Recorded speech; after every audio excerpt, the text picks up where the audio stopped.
Hello, how you doing? I shall get closer to the microphone. So, excuse me. There you go. Oh, didn't get it. That happens every time.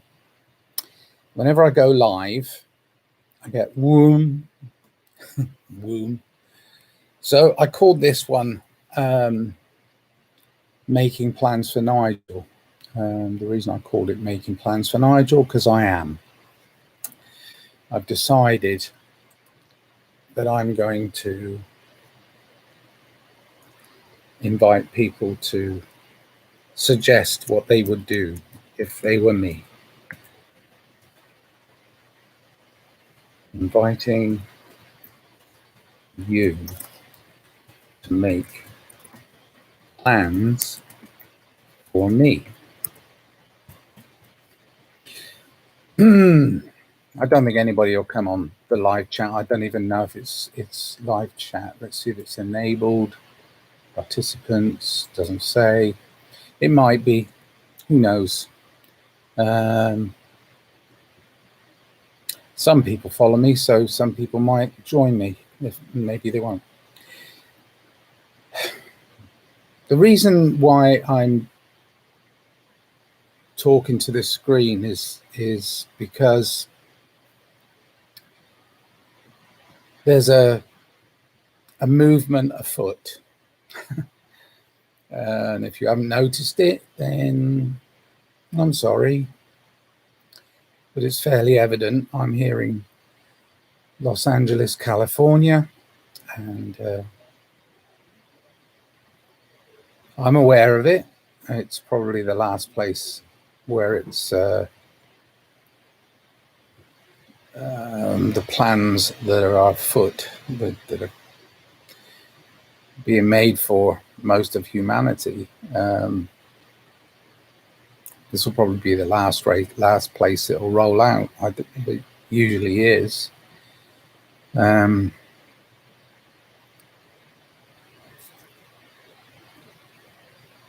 Many years ago, I had a party at a house where I lived in a town in England called Swindon, and a couple members of a well-known band came to my party, and they had a hit song called Making Plans for Nigel, and a hit album called Drums and Wires, and were very successful. And basically the premise of the song is a sarcastic take on how the class system and the structure of society gives you certain opportunities that you are open to, and you know, we have a future for you, you know, the government, or I don't want to even say the government, the patriarchs of our society that we've entrusted with their self-proclaimed, usually. I mean, yes, they say they're elected, but how do you become elected? Anyway, this situation right now I'm 64 years old. The situation I'm in is I mean, to me, that's a wry smile. That's irony there, because I've always made my own plans. I've always decided what I want to do, and as much as I'm sure that's what was being sarcastically promoted by the band XTC when they were making the sort of tongue-in-cheek Making Plans for Nigel, which is a brilliant song. I mean, it really is a brilliant song. And it's funny, you know, because they're thought of as a pop band, but there's so many of their songs that have such hidden lyrical brilliance that is having a poke at how many things that have happened in our human history have brought us to these points where it's not the desire of most free men.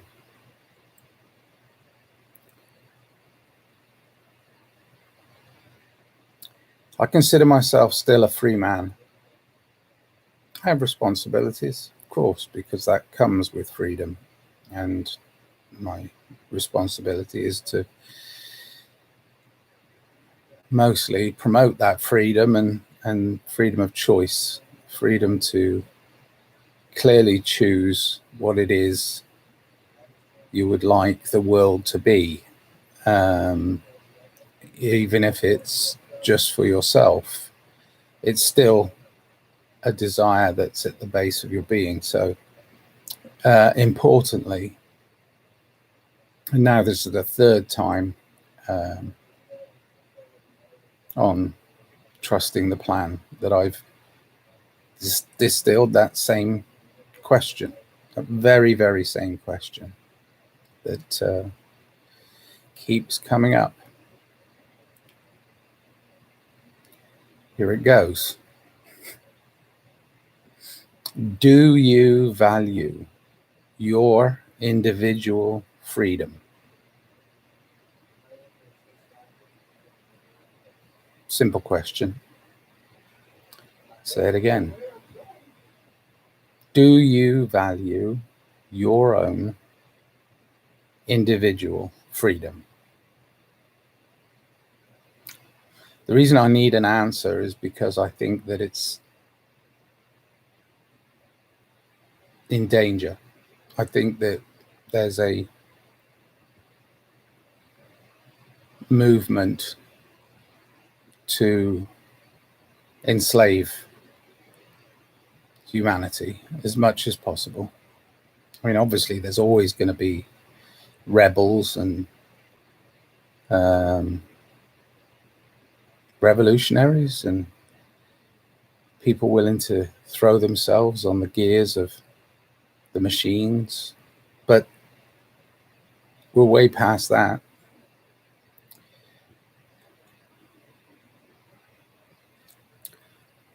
What do you stand for? I'm sitting, so it's kind of appropriate to ask the question. What do you stand for? No, seriously. Freedom.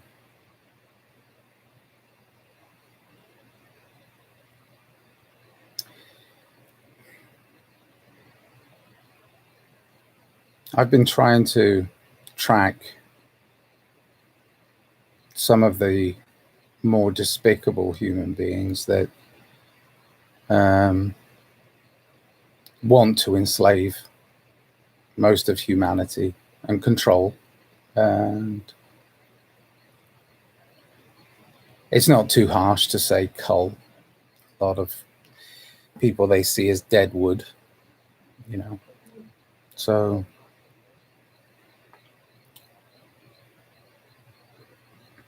it's kind of sad though, because there's a willingness to follow the fools. That's the thing I don't get. Yeah, I know it might be uncomfortable to stand aside and go, no way, there's no way I'm going to do that. But uncomfortable, I think, wasn't it that, I don't know, brilliant band. Oh, the Dead Kennedys had an album called Give Me Convenience or Give Me Death. It's very sarcastic. And at the time, kind of almost tongue-in-cheek, but a lot of people are being pushed to that point.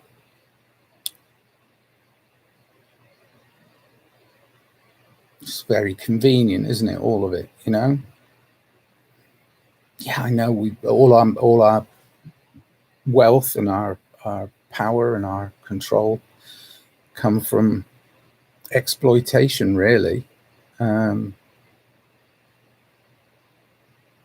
So how do you turn this ship around? Well, you have to start thinking about it. You have to start thinking really seriously about whether you want to be on that ship at all, or whether it's time to go. It's time to just abandon ship.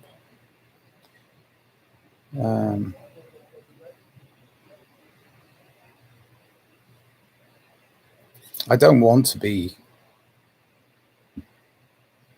pessimistic,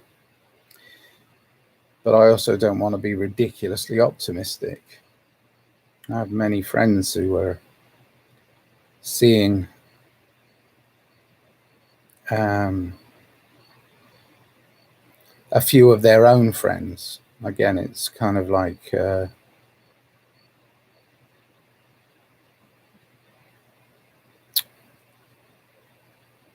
you know, that idea of having close enough knit friends that think similarly, but are they really ready to face the new dawn? Because it's coming. Whatever that is, it's coming. I mean, I'm happy. Things are happening, you know, and in this world, and things that I can understand, but I don't want, but that's okay. I'm ready to make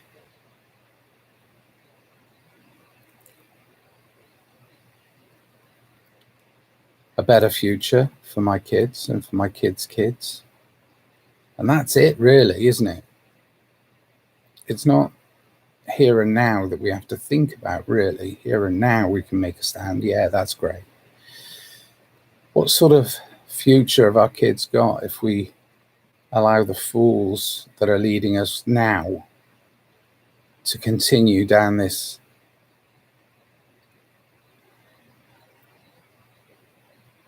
control system?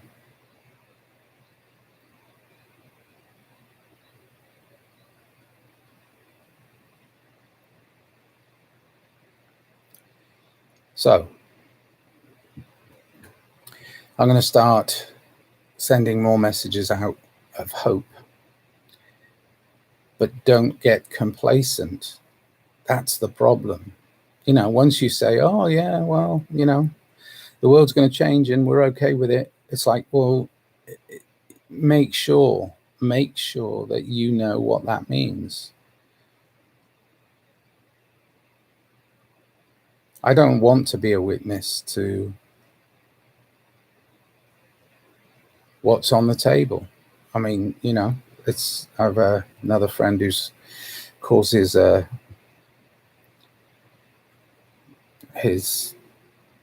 outpourings, his social platform, everything on the table. And it's rather good because he does have everything on the table. And he's very open-minded. And he doesn't suffer fools gladly.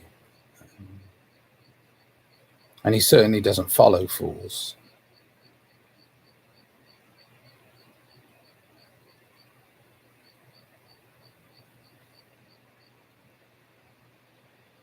Another friend of mine recently said, be your own leader. Well, that's something I've been saying since I was a kid. Not that I, you know, so what? Big deal. Well, in a way, it is kind of, it's kind of like we're being asked, choose. We have the right to choose. We have the freedom and liberty to choose where we want to go, what we want to do, who we want to be around, all those things. And they're all remarkable things, and not just remarkable, but they're things that help us progress. If we have the freedom and liberty to express ourselves in an open forum, it's the best way of advancement. It's not, there's any other way is kind of like how can you possibly advance with one eye closed? You know, I mean, it's not going to happen. So I'm very, very tired, and that's probably why I'm sounding a little defeatist, but I'm not defeatist at all. I'm just tired. I really do think that we have an amazing future if we stay strong and we find, our way forward through love and peace and kindness and empathy. But if we choose the other way, we're not really going to survive. I mean, we might be able to prolong our survival for a bit, but I'm talking about generationally. I'm not talking about my survival. I'm talking about the survival of the species. We're being culled, and we're willingly being culled, and that's the thing. It's like, oh yeah, take them. You know, the poor, the less fortunate. Oh yeah, take them. It's fine, but they're going to come for you just the same.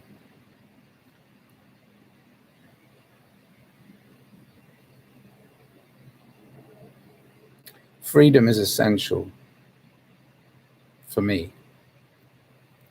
So I'm back to that question. Do you value your individual freedom? Well, do you?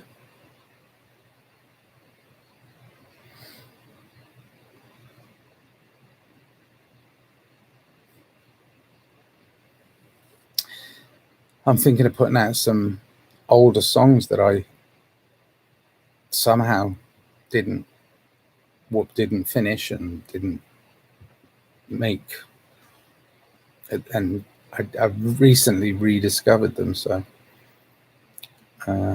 thinking of putting those out. I'm trying to look at a platform for by which I can actually just give them away, just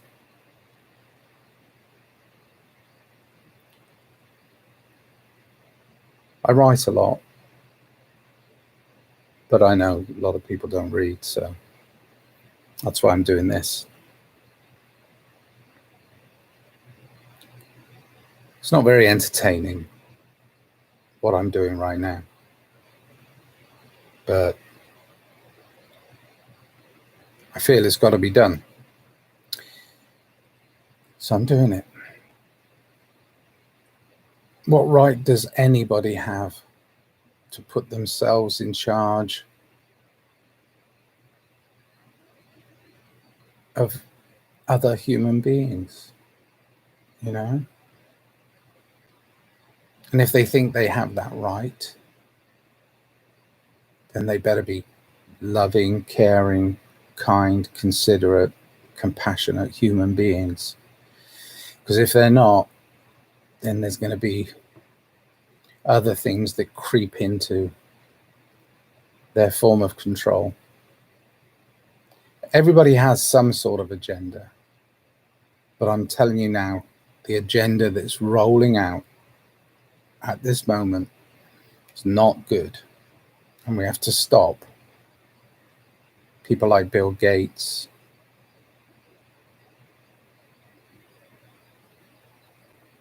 Klaus Schwab. I mean, Klaus Schwab, he looks and sounds like a Bond villain. I mean, I grew up watching, these sort of sinister, villains. He looks and sounds like a Bond villain. It's like he's a cartoon character. This is a man that's in charge, or put himself in charge, however he made it to be in charge of the World Economic Forum. And he's going to enslave. And that's the thing. He's going to enslave humanity to a system of controls that he thinks is best. It's best. It's best for human beings. And Gates and Bill and Melinda Gates Foundation, they've been Bill Gates' father, Bill Gates Sr.,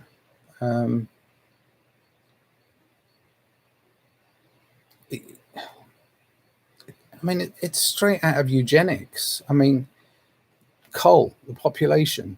We've got to cull the population. It's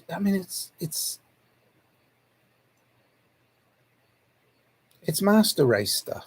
They think they're so much better than you or I, and that's just insane.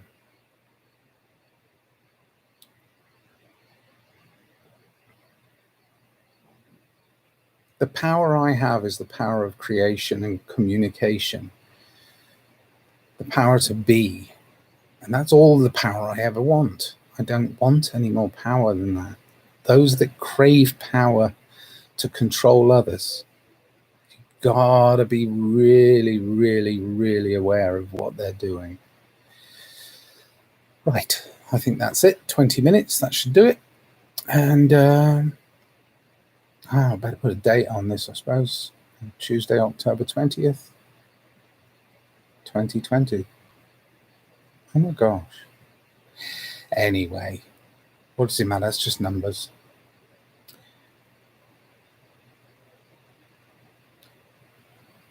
Rise up now. It's time. Come on. Artists, musicians, everybody. Just no. Not that agenda. Womb is telling me to end. All right. Tell it to end. Not me. Tell this ridiculous agenda that's it. We're not doing it. Thank you. Love you. And Godspeed. There you go. Cheers then.